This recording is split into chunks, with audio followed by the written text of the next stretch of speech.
আজকে আমাদের গৌরবের দিন। বিশ্ব রাজনীতি ও প্রকৃতিতে ২০২৪ সাল ছিল অগ্নি পরীক্ষার বছর। ক্ষমতার লড়াই, প্রাকৃতিক দুর্যোগ আর রাজনৈতিক নানা চড়াই উতরাই বছরটি কাঁপিয়েছে পুরো দুনিয়া। চলুন ফিরে দেখা যাক এই নাটকীয় বছরটির সবচেয়ে গুরুত্বপূর্ণ ঘটনাগুলো, আর জেনে নেওয়া যাক বিশ্ব ইতিহাসে যেসব অধ্যায় রচিত হয়েছে বিগত বছরে। বাংলাদেশের রাজনৈতিক প্রেক্ষাপটেও ২০২৪ ছিল পরিবর্তনের বছর। ৭ জানুয়ারি বিতর্কিত নির্বাচনের মাধ্যমে শেখ হাসিনা পঞ্চমবারের মতো প্রধানমন্ত্রী হলেও দীর্ঘস্থায়ী হয়নি তার শাসন।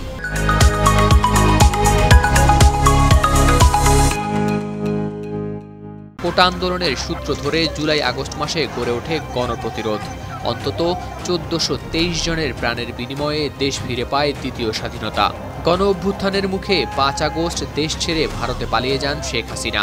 তার ১৪ বছরের শাসনের অবসান শেষে শান্তিতে নোবেলজয়ী মোহাম্মদ ইউনূস দায়িত্ব নেন অন্তর্বর্তী সরকারের।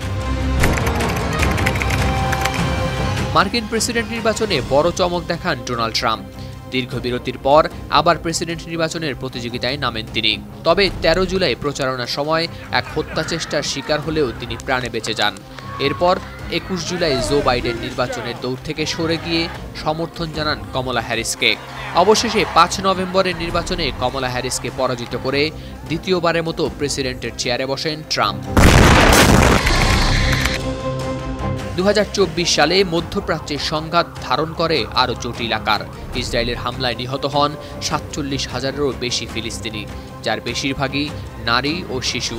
এর মধ্যে অন্যতম ছিলেন লেবাননের হিজবুল্লাহ নেতা হাসান নাসরাল্লাহ ও হামাস নেতা ইয়াহিয়া সিনওয়ার।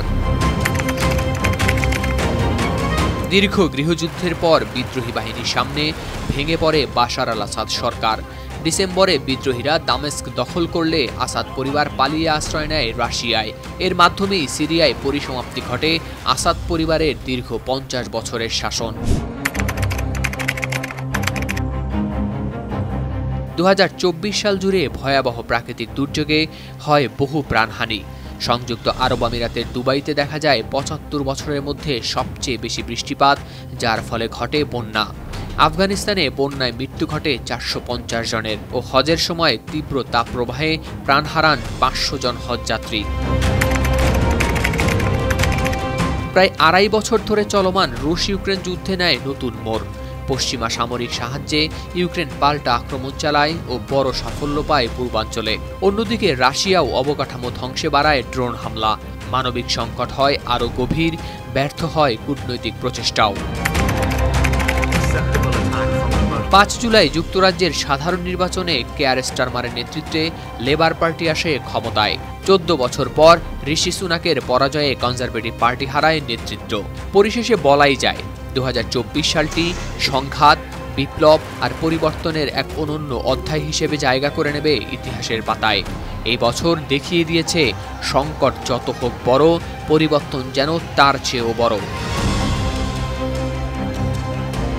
হাওলাদার শামীম, RTV।